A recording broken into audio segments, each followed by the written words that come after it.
Well, good morning and good afternoon, wherever you may be joining from. I am uh, on the East Coast of the United States today, um, and hence blurring my background so you don't get to enjoy the beautiful airport lounge in which I am residing.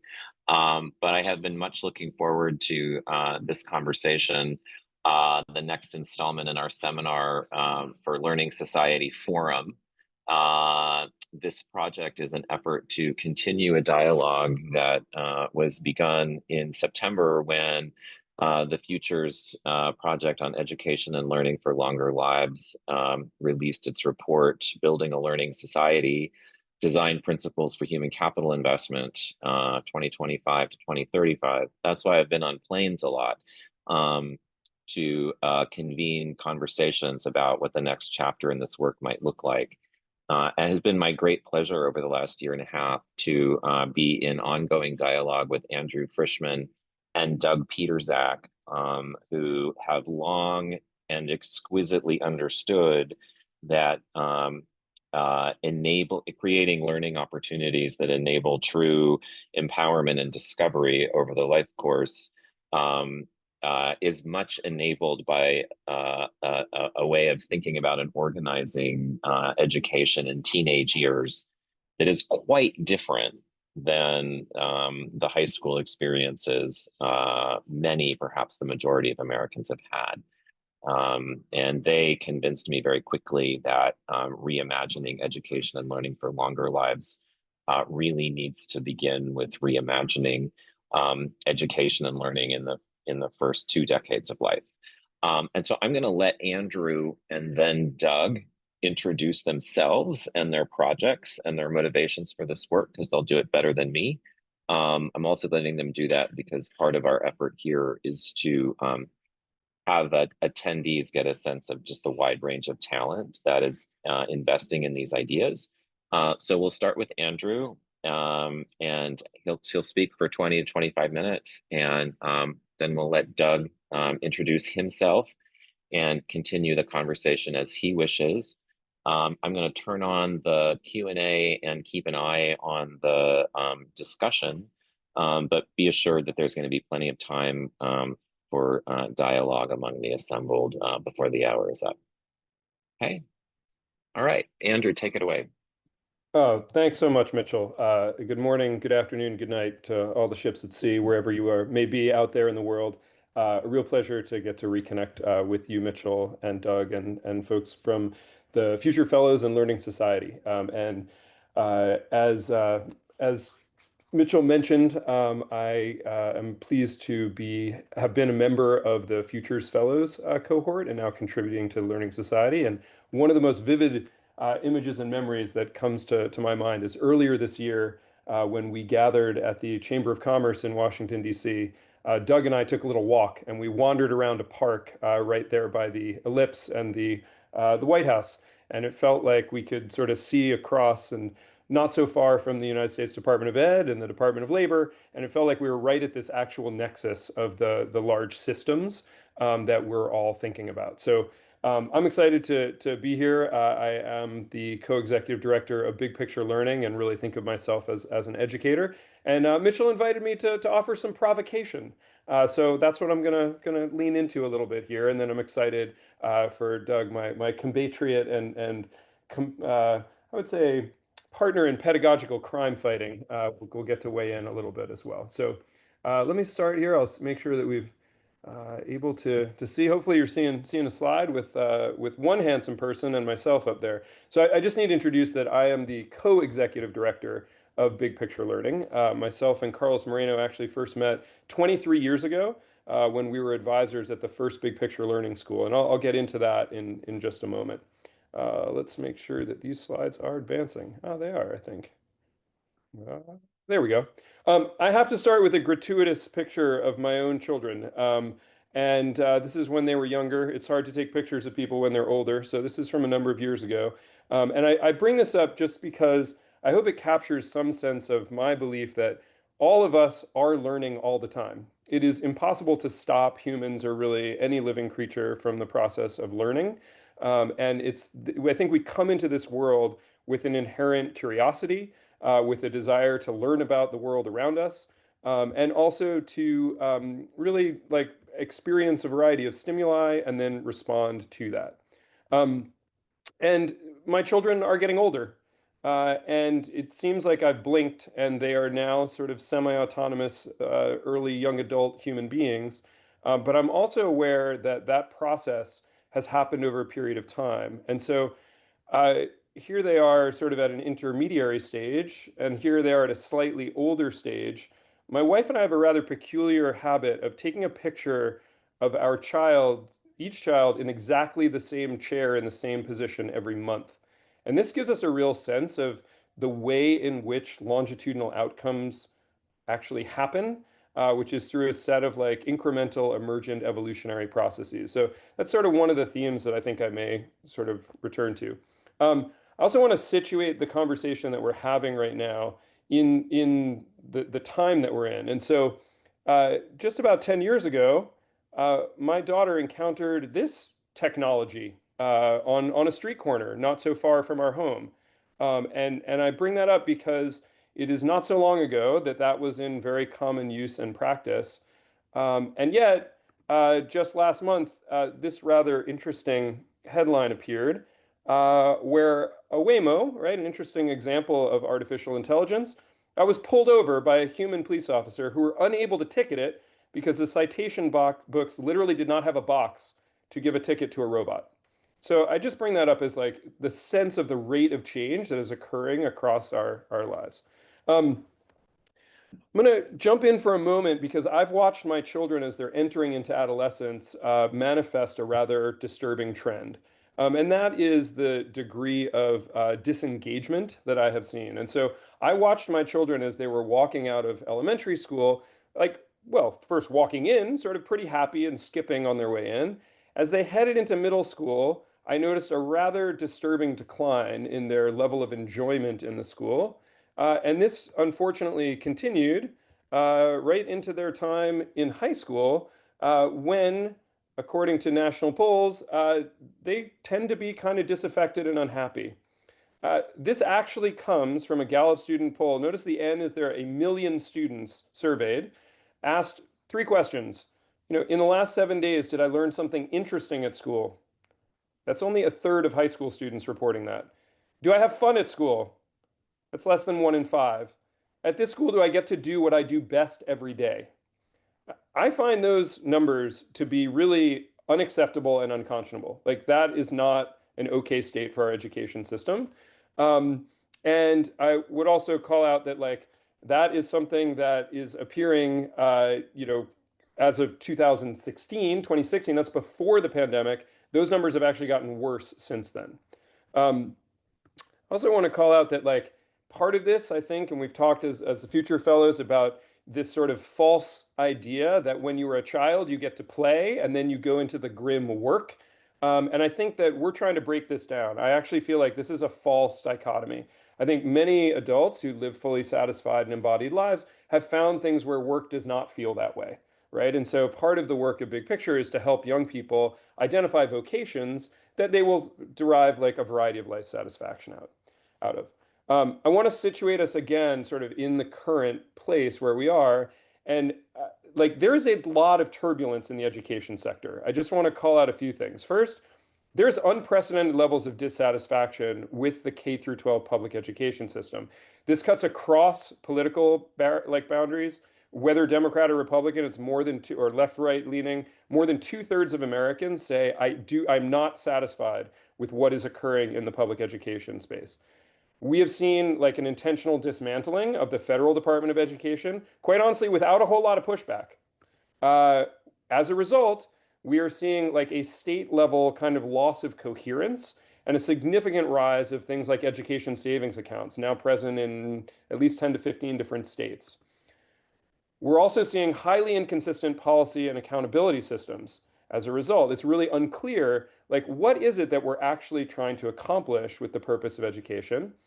Mix into that very significant post-secondary disruption, right? The end of the college for all narrative, which was sort of an organizing structure that drove a tail that sort of wagged the dog in a lot of K-12. a lot of questions about like what is the actual return on investment from engaging in that. Oh, and let's throw into the mix as well this sort of upsurge in artificial intelligence, which is manifesting in a variety of technology and a ton of ed tech products, sort of like 15 coming out while we're all brushing our teeth. I also want to call out that one of the ways to think about the purpose of education is to, help make sure that employers are finding a workforce with 21st century skills. And we're hearing really significant struggle from employers. So I, as Mitchell mentioned, live in Cambridge, Massachusetts, the Massachusetts of Massachusetts. And I wanted to share headlines from a survey of Massachusetts employers. Now, in Massachusetts, we love to walk around and say, we're number one, right? We're number one in the education system and outcomes. So we could dig into that a little bit further and note that like there are a variety of socioeconomic factors that probably predict a bunch of that performance. We could also dig in and note that in the last 30 years since the Massachusetts Education Reform Act, which was the model for No Child Left Behind, we also become number one in disparities between socioeconomic groups. But let's set that aside for a moment and say that by some measures, Massachusetts should be number one. So what are employers saying? Well, almost 70% of business leaders say that it is very difficult to find people with the right skills for the positions that they need to fill. And furthermore, they feel that public schools are not teaching kids how to problem solve and think more collaboratively. They're still having kids memorize facts and figures, and they're just too focused on checking off the boxes. We're starting to see some potential movement here, but not entirely. I want to call out also that there has been some movement and change in career and technical education. There are pushes now across the United States to try to take a more Western European sort of like at the age of 14 or 15, you're going to take one test or the sort of like diagnostic, and that will then mark you into a certain career pathway or track. This is data going back in the United States. Uh, the short version I will say is like, if you look at the dark bar column here, these are students who, after participating in one specific career academy, persist in that career. It's less than 10% in most cases. And so the idea that we should slot children into a particular career early in high school, I find actually to be profoundly un-American. We are a culture and a society that believes in self-invention and self-reinvention. And I think that part of an important design feature of the education system needs to be how can we help young people find their own way? How can they live lives of their own design? I do want to say, though, that we're existing in a little bit of a culture of fear right now. And I think what's happening is that there are people from a variety of sectors sort of calling out the equivalent of this, like, watch out, something's coming, come and do this thing. And I think we may be rushing headlong into some unproven possibilities. So let me share, I'm going to throw a whole variety of metaphors at you here. One metaphor that I think a bunch about that I think provides the level of sort of paradigm shift we need in education is the way in which shipping occurred in around the world over up until sort of the middle of last century. This ship does not look like current container ships. What you see here is an open hold vessel with a variety of cranes that are offloading goods. You see a gangway, people would like physically hand carry on like large bunches of bananas. And the goal, as people thought about how would we possibly improve shipping, we got to make ships move faster. That's not actually the way that shipping improved, right? What we actually need to think about is how do we reimagine the system of transport from end to end? What does that look like from the very early stages where goods are produced? How are they packaged? How are they then transported to ships? How do ships move them? How are they coded? How do they then get delivered? That's the kind of like long-term end-to-end sort of paradigm shift we need to be thinking about education. So I've just talked at you for a minute. I'm going to take a breath for a moment because I want you to pause and ask yourself this question. And I'd like you to take 30 seconds to jot down what were your most significant learning experiences between the ages of 13 and 18? And I And do maybe realize that people could people put want them, to chat. So maybe people Mitchell, could, yeah, I was thinking maybe people could put them in the chat if they choose to. Is please, that'd be that okay? fantastic. Yeah, would Between love to have you people do said that. ask the question again since I rudely interrupted you. No, that's okay. Whoops, pardon me. So the question was, what were your most significant learning experiences between the ages of 13 and 18? So that's seventh grade, eighth Yeah, so this is grade, sort of as you're eighth. coming out of middle school and sort of getting ready to wrap up in high school. So you're sort of Okay. your adolescence. Uh,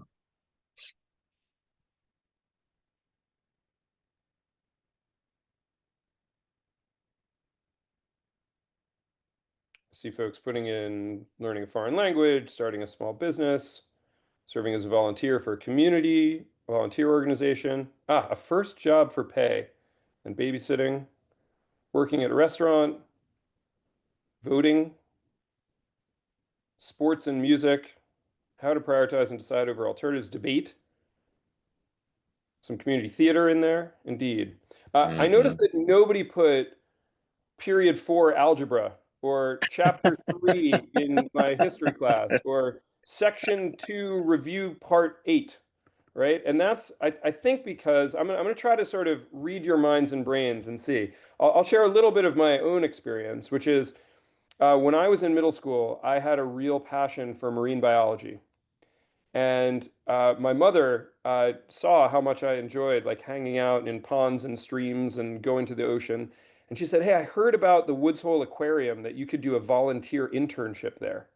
And so I actually went and got to work at the touch tank, help people for the first time ever hold a crab or a lobster or a sea urchin. And I learned to give a seal talk. And I was terrified of public speaking, but I had a mentor there who really guided me through the process to be able to get to a point where I could walk out and say, "Good afternoon, ladies and gentlemen, and welcome to the Woods Hole National Marine Fisheries Service Aquarium. I'd like to introduce you to our 2 harbor seals." 30 years later, I still remember exactly those words and what I learned from it, which was overcoming that fear of public speaking. Um, I also had my first paying job. I had done some babysitting. There was, once again, my mother recognized I had a younger brother. I liked working with younger kids. My mother found a bilingual daycare, and I got to go and work in that bilingual daycare. Y fue allí que aprendí mi español, desde los chiquilines que tienen solamente 3 o 4 años. Eso fue una experiencia muy importante para mí. And the place that I actually learned a bunch of my Spanish was from working with little 2 and 3 year olds who have infinite patience. So I had a different relationship as an educator early on. I mentioned that chart of sort of disturbing high school experiences, and I was just starting to wake up as a senior by the time I got to high school. And a friend of mine who had a real passion for aviation wrote to Westinghouse Airships International and said, "Hey, you should give us a grant. We're high school kids. We want to learn how to build blimps." And they did. And we had a favorite high school physics teacher who got us some access to an unused hockey rink in the spring, and we built a 10-meter long blimp. And the process of working together on this thing was truly phenomenal. Um, that friend of mine went on to have a lead role at Blue Origin and today is a space entrepreneur. So the idea of having those interests while you're in high school and getting to try them out, super important. And I'll also say that I grew up in Andover, Massachusetts, spending a lot of time in Lawrence, Massachusetts. A teacher saw my interest in education, and I started as a tutor and then sort of teaching assistant in the public schools in Lawrence, Massachusetts, which gave me a real window into the kinds of equity of opportunity or really lack of equity of opportunity that developed my real passion for education. So I haven't been able to entirely monitor the chat, but I see a variety of the things that people are putting in there. And here is what I would posit. It's a bit of almost a parlor trick. When we ask adults, what were your most significant learning experiences? They tend to say the following. First, they usually emerge from personal interest or passion. It's not that somebody forced you to do a thing. You said, "Hey, that's the thing that I wanted to try. I wanted to learn about that." You express some level of interest. Second, they usually involve a connection with a mentor. There's some adult expert who actually knows how to do stuff and helps you learn how to do that thing. And you may have a shared interest there. Third, there's usually an authentic product or assessment or evaluation. It's not that there's a test or a quiz or a paper. You usually are creating something. You're putting on theater. You are having to flip those burgers. You are having to earn a paycheck. You are getting involved in an actual debate process, right? So it's not necessarily just an academic process. There's something you're creating that matters in the world. And finally, most of these things occur outside of the classroom. And so, what this begs the question for me is if this is what adults always refer to as the experiences that shifted their learning, why are schools not particularly focused on them? And that begs the question of the work of our organization, which I'll get into in a moment. I do want to just cite one other additional piece of research. A lot of people are familiar with Benjamin Bloom of Bloom's taxonomy. I celebrate that. I actually feel like this is some of his best work. He did this really powerful study on how do you develop talent in young people. And the way he did that was he interviewed about 40 supremely talented scientists, 40 really talented instrumental musicians, and 40 talented athletes, professional athletes. And he said, how did you become so good at what you do? What he discovered was that each of them first learned through relationships. They all pointed out that it was not just about the skills they developed, it was who they were learning from and with. Second, they all said it came through interests. No one said, my mother forced me to do this. My father made me do that. I felt like I had to do this because it was the only way to earn money. They all engaged in it out of a love and a passion for it. And finally, they got to engage in practice. The way that they got good at doing the thing was by doing the thing, right? And so I sometimes say that people need to learn to swim by swimming. If our goal is to help young people thrive as adults in the real world, they need to be out there in the real world. I put this up as a bit of ridiculousness because no one would ever try to teach swimming through some sort of ridiculous simulation. And obviously, passing the written test on swimming is not relevant. But I think that a lot of our education system is actually sort of doing something like this, unfortunately. The co-founder of Big Picture Learning, speaking of swimming, a recent book of his about learning to leave, this metaphor here is like, we shouldn't just be sticking the goldfish into the bowl. We're trying to help them learn how to swim out there in the rest of the ocean. It's celebrating another sort of thought leader on relationships. If you're not familiar with the work of Julia Freeland Fisher on social capital, this idea that it's not just what you know, it's who you know. And Raj Chetty wrote about sort of the idea of lost Einsteins. I think Julia makes a really compelling case that like if we want to disrupt opportunity gaps, it's a question of how do we make sure that young people are connected to adults who can tell them, yeah, you could be good at this thing if you work at it, right? That's what we're really trying to accomplish. Which takes us to the work of Big Picture. So I've gotten almost probably halfway through where I'm going to share with you. And I have not mentioned our work. So the mission of Big Picture Learning is to activate the potential of schools, systems, and education through student-driven real-world learning. And I want to share just a little bit of what that looks like and why it might be different than most of what you think of when you think of high school. First, in the schools in our network, we really prioritize an advisor and an advisory structure. So an advisor spends multiple years, usually 4 years, ninth, 10th, 11th, 12th grade, with one group of 15 to 20 students over the course of those 4 years, helping them develop strong relationships with each other, with the advisor, and then getting to know them deeply so that they can develop individualized learning plans, where the intention here is that every student is learning something related to their interests.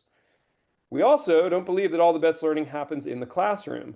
And so we work starting right in ninth grade to connect young people out to interest-based internships so that they're not in the classroom. They come to school usually 3 days a week, and 2 days a week they're off at a series of different community organizations and local businesses. The idea is not that in ninth grade you slot into one career field and are then locked into that, but that you actually have an eclectic array of 6 to 8 different opportunities over the course of your high school to try some different possible opportunities. Andrew, can I ask Please, for Mitchell, maybe yeah, ask for maybe 5 or 6 more minutes, and then we'll turn over to Doug. Is that cool? absolutely. Will Okay. do. All I'll right. sprint through here. So I'll mention we really sort of situate the learning in the community between advisors, students, families, and mentors. Big Picture Learning has been around for about 30 years. If depending on where you are in the world, there may be a school near you. There are 150 schools across the US. We now have 100 schools with 12 sister organizations around the world. This map is actually incorrect because new Big Picture schools have opened just this year in Montgomery, Alabama. I dream big with Stillman College and HBCU. with Siembra Leadership Academy in Albuquerque, New Mexico, and with Namahana in Kauai, in Hawaii.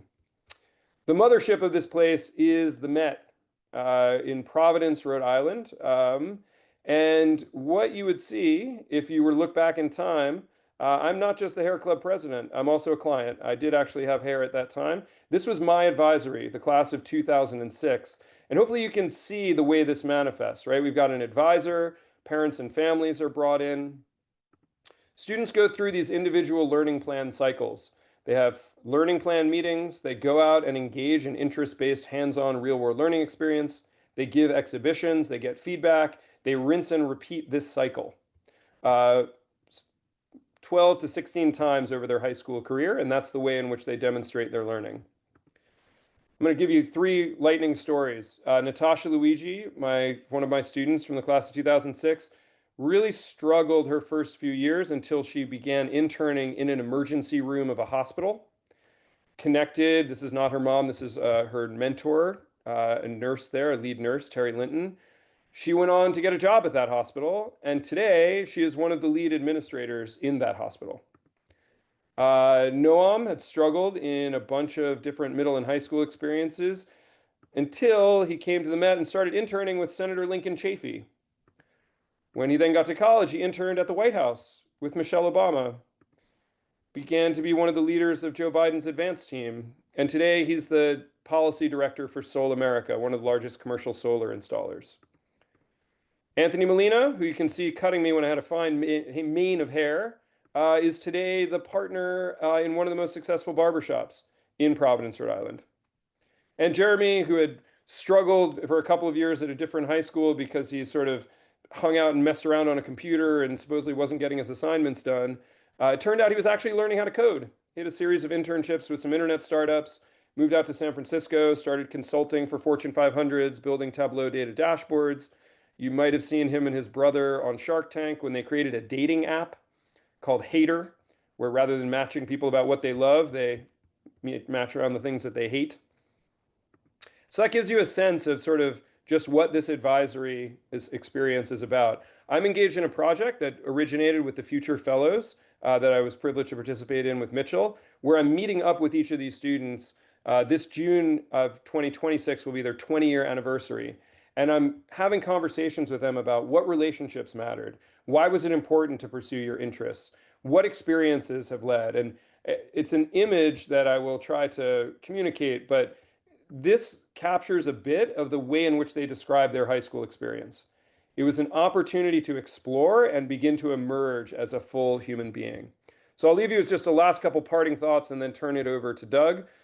Since it's his birthday, William L. McKnight, who was the longtime CEO of 3M, once said, if you put fences around people, you get sheep.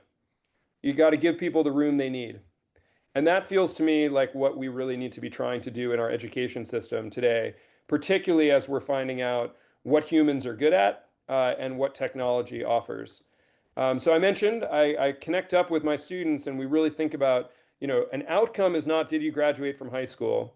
An outcome is like, where are you 5, 10, 20 years later? And so I would ask us to really think about like, what if the indicators of success are that our alumni are lifelong learners, that they're engaged, active leaders in their community, that they're informed citizens who participate in civic society, that they're employed in family-sustaining careers. And that means they could go secure and excel a wide variety of 21st century high-skilled, high-knowledge jobs. And maybe that they're excellent grandparents. That, to me, are the kinds of things that we really need to be thinking about. I'll leave you with last couple things here. First, I would not be a good educator if I didn't give you a John Dewey quote. And I'm going to read you this one quote, which has been rattling in my mind a lot, particularly with the degree of disruption we're experiencing. A society which is mobile, which is full of channels for the distribution of a change occurring anywhere, must see to it that its members are educated to personal initiative and adaptability. Otherwise, they will be overwhelmed by the changes in which they are caught and whose significance or connections they do not perceive. And I feel like we're at a time of such significant turbulence, rather than trying to train people for a specific, discrete set of technical skills, we need to optimize for their phenotypic plasticity, for their ability to evolve and respond to a highly turbulent environment. I'll leave you with one last thing, which is if you were trying to understand my or our organization's political valence, it might be a little bit difficult. This cartoon from the New Yorker just recently, I think captures a little bit of the sense of how we're seen. There are a bunch of folks who lean pretty far left who look at us and our work and say, oh, you guys are really about equity of opportunity. You're about the fact that opportunity has not been equitably distributed. How do you make sure that every young person gets to tap into that, gets connected to the people that they need so that they can go out and reach their potential? And we sort of say, yeah, vote Centaur. If that's what you want to see, that's what you see. There's another group that leans a little bit more right that says, what you guys are about is about a bunch more student and family voice and choice and local control over their education. And you're also about preparing workers and employees to fit into the economy. And to that we respond, yeah, vote Centaur. Like that is also what we're about. So I just want to call out that I think we are a rare example of something that's somewhat transpartisan at this time. Um, since I can't leave you with that scribble, I'll leave you with the last one of my favorite pieces of artwork. This is a painting by one Theodore Zeuss Geisel, also known as Dr. Seuss. And this painting is called The Joyous Leaping of Uncanned Salmon. And so my final provocation here would be to say, I think we need to find a way to uncan our salmon and give them an opportunity to experience some more joyous leaping. So with that, I'll turn it over to Mitchell and my esteemed colleague, Doug. Thanks so much, Mitchell. Andrew, that was lovely. Thank you. Doug, take it away. Sure. Thank you, Andrew, for all the provocation. This is fantastic. Doug Pietrzak, also a former member of the Stanford Future Fellows, and I am the founder and CEO of Fresh Cognate, which is a learning company. I am a former educator, worked in high school education, and have taught kindergarten all the way through college, and have spent most of my career, as well as Fresh Cognate, working in equity in education. Our company lately has focused a lot on some really cool projects about equity and opportunity in education for the future. One of them is the National Tutoring Observatory, in which we're collecting one of the largest data sets of education of all time. We're what's called million tutor moves, and we're hoping to collect over 1 million different tutor moves between a teacher and a student, and then expose that data set to researchers for analysis to find amazing equity teaching practices and the things we can sort of mine from that. We're also working on a tool called Teacher Moments with MIT. That is an opportunity for teachers to practice really tough scenarios in the classroom via audio, and then get AI as well as human feedback on that. And that is a new tool that's launching this fall, or actually in January. Andrew, this talk brought me into so many different directions. And I will say, in our time in Stanford Future Fellows, one of the things we talked about was we framed the entire life journey in terms of quarters. So if you break our life journey, there's Q1, Q2, Q3, Q4. A large part of your talk, Andrew, is focused, and my career as well is focused on Q1, where we have, I think, historically spent a lot of our educational resources.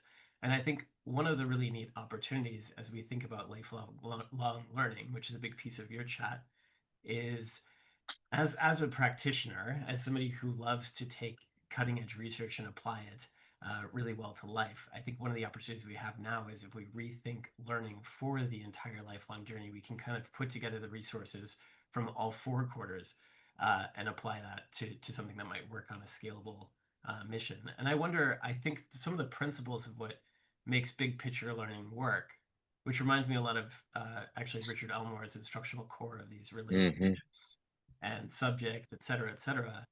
I wonder, how well do you think that big picture schools is ready to scale and get even bigger and perhaps grow outside of Q1 of the educational journey, and what might that look like? Mm-hmm. Yeah, thanks. Opportunity to. Sure, let's go for it. Yeah, so I'm actually, if you note, I'm wearing this big picture learning fine piece of swag here, but on my other side here it says "We see you," and that is because one of our co-founders, Dennis Litke, created something called College Unbound, which I'm privileged to serve on the board of.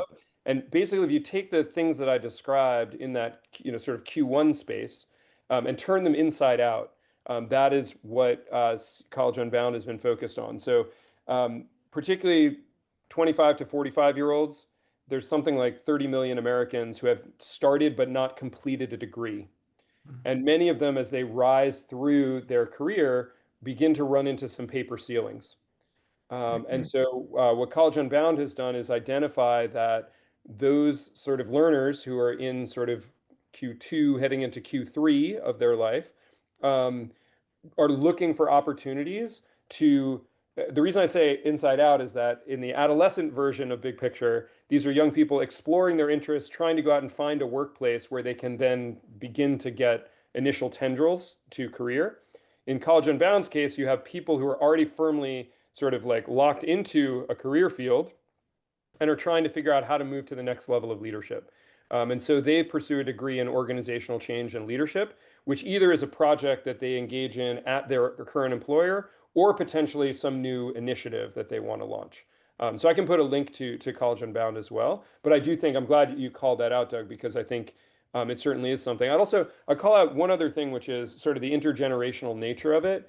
And I might have skipped over it in my slide deck, but I think there's the intergenerational nature of the work is super important. We find many of our students and young people out interning with folks who are in Q3 of their lives. And that Mhm. helps. I think that's a mutually beneficial experience and relationship that we think is super important. So just wanted to offer that as well. Thank you for putting the link in the chat too. I wonder, what a lot of your talk also focuses on this sort of thriving throughout the lifelong journey, and I'm sort of curious, when we think about measuring, which is also Uh, a nice piece, and I love how Waymo has avoided measurement up to this point by fitting a new category. I wonder when you think through big picture schools or maybe some other opportunities, how do we think about measuring lifelong thriving and demonstrating that in a mm, scalable way? Yeah. That's a big question, and I may be interested to hear your and other folks' thoughts on it. I will mention one thing since we talked a bit about assessment, and I mentioned sort of the degree to which assessment currently is, uh, I would say, discombobulated. So there have been a pretty narrow set of psychometric measurement related to a pretty discrete set of academic skills, right? Like one of the effects of No Child Left Behind is that it sort of privileged certain kinds of knowing and skills related to, reading, writing, and math were like really pretty elevated. Now, I'm not going to tell you that like those skills are not important at all, but I'm going to tell you like they were sort of what's the old metaphor of like, why are you looking for your keys under the street light? Like that's where the light yes. is, right? Like those are Right. things that are relatively easy to go out and Right. determine. I'd also say that like most of the system has lined itself up to optimize on those, right? Hmm. And so you Right. for the system that I forget, there's a couple of different effects that you're used to describe it, but like as soon as you create a set of what gets valued, the system contorts itself to like produce those results, right? Right. So one of the initiatives we've been working on is a more competency-based assessment. And for folks who may or may not be familiar with that lingo, it's sort of what if there were multiple ways to demonstrate your ability to know and do things, right? Mhm. Rather than just because taking certain standardized tests is a skill in itself, right? And so we're winnowing the field of like what we consider talent to be. So our sister organization in Australia created a fully validated competency-based assessment model, which we've called the International Big Picture Learning Credential. We're working on piloting that now, not only in the United States, but a number of other countries. And you run into multiple layers. It's sort of like we wanted to create something that's not just for higher education, but also for employers. We're trying to sort of replace what the existing high school transcript looks like, right? Like that doesn't tell employers or even colleges a whole lot about what a student knows and is able to do.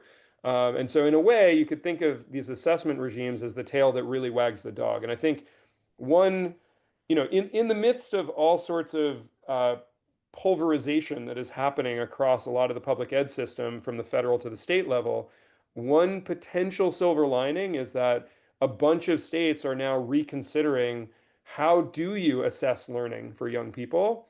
And there's some really interesting experiments that are starting to occur.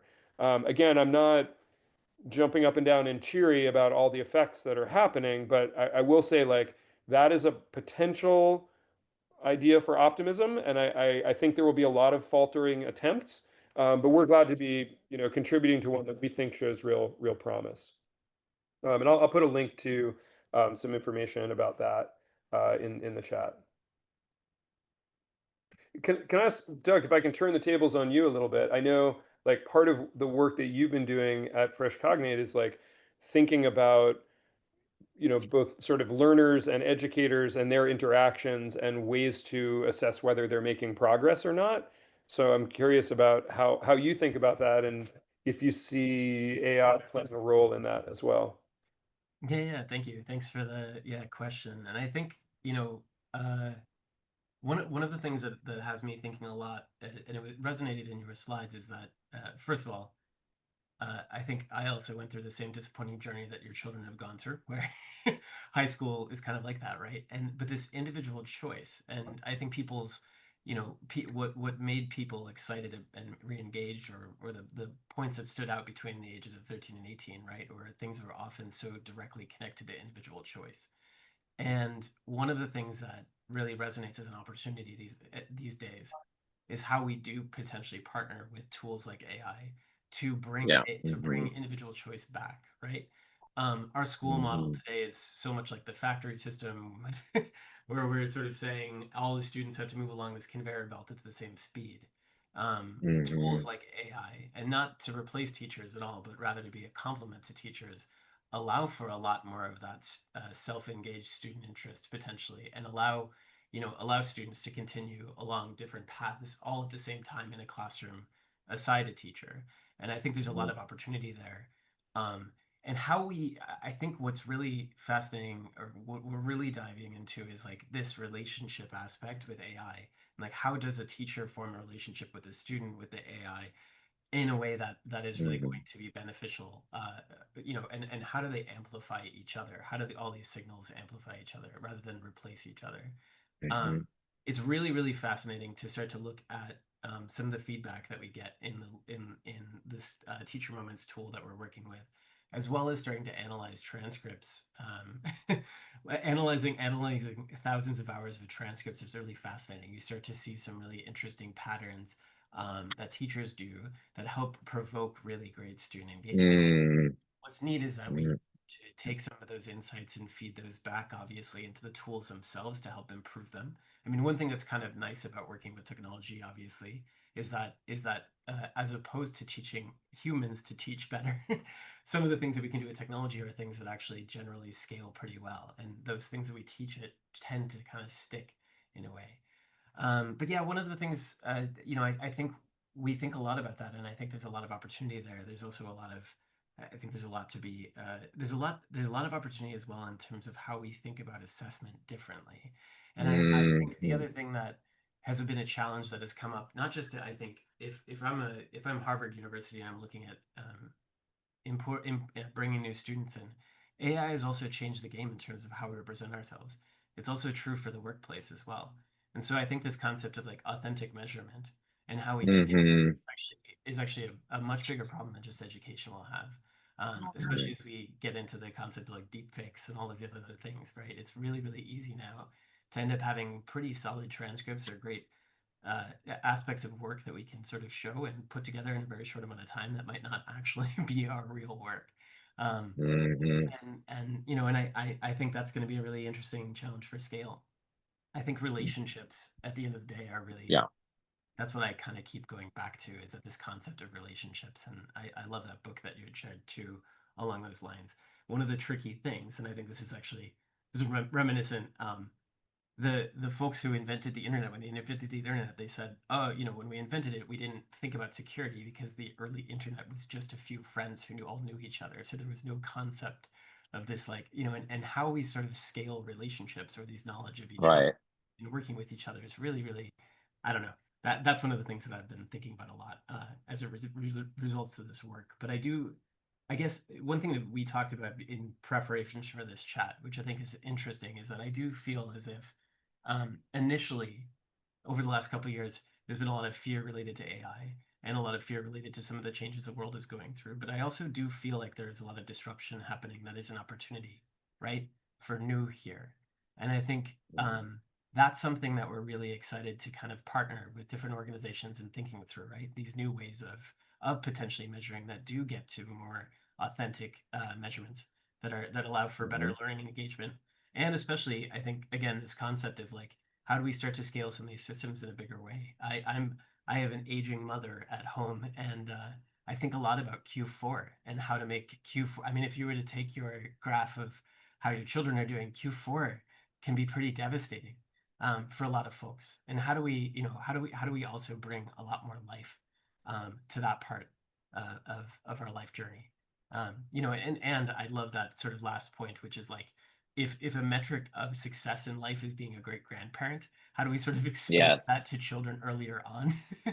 it's a Right. Yeah, yeah. Three cheers for Sylvia Ruiz on fun to think about. Yes, like sweetie, we're tell your kid we're raising them to be good grandparents. That's a really good one. Um Also Phyllis Pyers has a comment in the chat, which is we need to crack the nut of AI plus strong and healthy relationships, right? We sort of need to sort of design a world in which those two things, I might add, also can sort of reciprocally serve each other. A couple things I wanted to just mention was, so good that you reminded us that these ideas are not new. They are as old as progressive pedagogy and the instantiations of people like John Dewey and Maria Montessori. And educators sort of and parents deeply understand them, right? And so then one question becomes, well, then why do we continue to do school the way that we do it? And I think social science has offered one answer, and I think our project has offered social science has given us a couple that we've amplified, I guess. One is um, people have often said if you begin from a sort of prima facie notion of schools should teach kids how to be literate and numerate, and we ought to be able to measure if kids are literate and numerate, and so it seems pretty harmless, right? In fact, kind of necessary to develop assessments of literacy and numeracy and to hold schools, quote, accountable, unquote, for that. Um, but what that also means is that, as Andrew said, you end up organizing an entire infrastructure around certain measures of literacy and numeracy, and in the process, sort of extract much of what makes school beneficial and enjoyable. And that's a deep problem of governance, is how to ensure that something is minimally capable of doing its expressed mission, but also enabling it while without killing it through instrumentation. Um, and it may be the case that digital platforms enable us to do that in ways because we don't have to separately assess something. We'll see. But I mean, I think that is a sort of chronic problem. The other one that we emphasized in the Learning Society project is, is how powerful the so-called grammar of schooling is. And it's just an enormously difficult, when I say school, you think tests, classrooms, grades, curriculum, hierarchies, credentials, uh, it's really hard to squabble with the grammar of schooling without sort of walking away from it entirely. And I do think one of the things that this movement is that we're trying to do is be like, well, maybe it's school itself is part of the problem, or the imaginary of school itself is part of the problem. And wouldn't now be a time to imagine some fresh organizational forms um, that don't take that don't look, feel, sound, act like school. So anyways, just some additional thoughts, and I'll take a look at Roy Robles' question. If either of you would like to um, respond to that one, and talk back to me, and then we'll go to Roy's comment.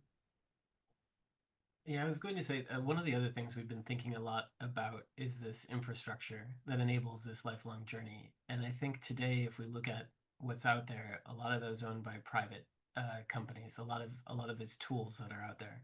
One of the things we're Mm-hmm. really excited to do at Fresh Cognitive is to build open source educational tools. And I think that in spaces where we have public goods, such as education, this is a pretty big provocation or idea, but in places like education where we are for public good, I think that we should have public infrastructure that is open source and able for everyone to access and use. Uh, and I think that that's one of the big opportunities potentially as well. When we think about the lifelong journey together, we need to think of an infrastructure that does work across and allows for access to people from all age groups, et cetera. And that I think could be done obviously in partnership with private industry, but it's something that I would love to see the genesis of that come from actually public infrastructure that's shared. Yeah. What might that look like? What kind of public infrastructure? Do you have any imaginary for that? And then Andrew, first take your turn. Go ahead. Yeah. I mean, I think again, I think the course to building sort of actually, I think that some of it might start truthfully in the measurement place, right? When we start to think about systems of keeping track of people and their measurements and things along those lines. But I think as we start to build tools in education and we build if we do start to build tools that are more general use and open source and we start to partner across organizations, one of the biggest problems in education today is the data layer. Everyone has a different data Uh-huh. everyone has a different data format, and getting that all Right. across systems, it's hard to even make sense of what's happening in learning today as a result of that. Whereas if we do design it in a collaborative, functional way across public infrastructure and private, it's something that all of a sudden, there's an awful lot of new opportunities that are going to be found through that. I mean, it's really harkening back to the early days of technology where we did have open source operating systems, et cetera, et cetera. And I think that it would be neat to see that cottage industry be re-enlivened both in healthcare as well as in public education and other spaces like that. Uh, Andrew? yeah. So this is why I love these conversations because the sparks start flying. And I mean, I'll share. It's been 10 minutes since I gave a strange metaphor, so I'll add one in, and then so as we were building some tools to sort of document students engaged in real world learning, we started to go down this direction where we wanted to collect tons of data. And we're like, oh, we're going to ask students a little survey at the end of every day that they're out at an internship. And we're going to ask the mentors for their feedback. We're going to ask the educators. And we suddenly realized that like trying to ping them for that much information all the time was actually interfering with their learning process. And we're trying to Mm-hmm. figure out a way like how could we limit the amount of intrusive data capture. And it was around this time that my colleague was out for a beer with one of his friends who works for NOAA, and he told him about an app. What's Noah? The North, what is it? They're the like marine biology wing of the U.S. government, right? Who built Oh, okay, okay, okay, and okay. and they I'll find if someone Googles whale alert, they will find this app that they built. All right, so if you type whale alert NOAA, I'll find the link and I'll put it in the chat. But here's basically what the app does. What the app does is enable ships at sea to know where endangered whales are swimming so that the ships don't crash into the whales. And when I first heard Mm, about this, I was like, that sounds nuts. Who chased down all the whales and like harpooned them with radio transmitters so that we could track all the whales? And my colleague went back to his friend and they're like, no, no, no, you idiots. Like, we didn't tag any of the whales. And I was like, well, how do you know where the whales are? And they said, well, yep, there's the link to it. They said, well, actually, there are navigation buoys all up and down the coast. And we drop microphones off the side of the buoys. And when the whales are swimming, we record the whales being whales and singing, and we can triangulate where they are.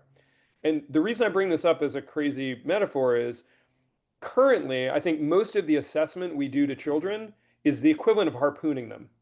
We're walking up and mm, intruding on their learning process and making them sit down and like pinning them with a variety of things that don't actually mm, have a whole lot of value and take them away from the learning process. The potential for AI is that it could become omnivorous in terms of harvesting data about mm, learning that people are engaged in. And so if you could feed in all of the writing samples and video clips and pictures and recorded conversations, if the AI could pick all of that up, benchmark that against what the set of learning competencies are that we're trying to achieve, the AI could then respond with some kind of evaluation of what that human is actually able to do. And more than that, could probably provide some really constructive feedback and specific guidance about how to improve. Now, you can create a really terrible version of that right now, probably. And that to me is a sign that within 3 to 5 years, you could probably create a really good version of that. And to your point, Doug, if that is something that is like more public and is something that human beings can interact and engage with, that is the kind of thing that I think is the level of disruption that may be about to occur in our education systems. Because who would want to like just go get this one little micro harpoon bit of data when you could actually have something that's capturing the full whaleness, the full whalitude of this whale Mm-hmm. traveling through the world. Mm-hmm. Mm-hmm. So just a couple of thoughts here. One is honoring Roy's good comment earlier, a homeschool parent and someone who's a consultant to formal education institutions, community colleges. I'm sure that many educator parents on the call sort of have experiences like this themselves. Of course, Andrew, the other thing here is, of course, no issues of data privacy and security there at all, right? I mean, that's to me one of the fascinating problems here is sort of how one could create an infrastructure that would enable that kind of insight, but that would also honor the integrity and boundaries of the self that many of us also hold dear. I don't think it's impossible, but it's a really interesting, design and engineering problem. Can I say really quickly on that? I think so. I just Yeah, listened sure. to one of Yeah, my sure. favorite podcasts is the New York Times Hard Fork. And Mm-hmm. their episode just this last week talked about Neo. This is, the virtual sort of the humanoid robot that has now sort of been issued out there. People are buying that and bringing it into their homes, despite the fact that it has two camera eyes and is like looking around and hearing everything that is going on in someone's home. And I think that like there's sort of repeated examples. I mean, we're carrying around devices Yeah, right absolutely, are off absolutely, and turned on, absolutely. and we voluntarily basically give them tremendous amounts of data. Right. So I believe in this and privacy at the same time. so Somehow, right. I hear you, and I Yeah, also think like we're living a yeah, little like right, like we're that toothpaste may be out of the tube, I think. exactly. Um, this was a lovely dialogue. Thanks to Andrew and Doug and our participants. Really grateful that the conversations continue. Tune in 2 weeks for the final forum of the fall. No alliteration planned there. John Scretany and Mary Walshock from UC San Diego Extension have some fantastic work on how colleges and universities, some colleges and universities, are nimbly responding and adapting to the needs of working adults. This will be posted online soon, and please share your friends and tell a friend. Everyone's welcome in the Learning Society. Bye.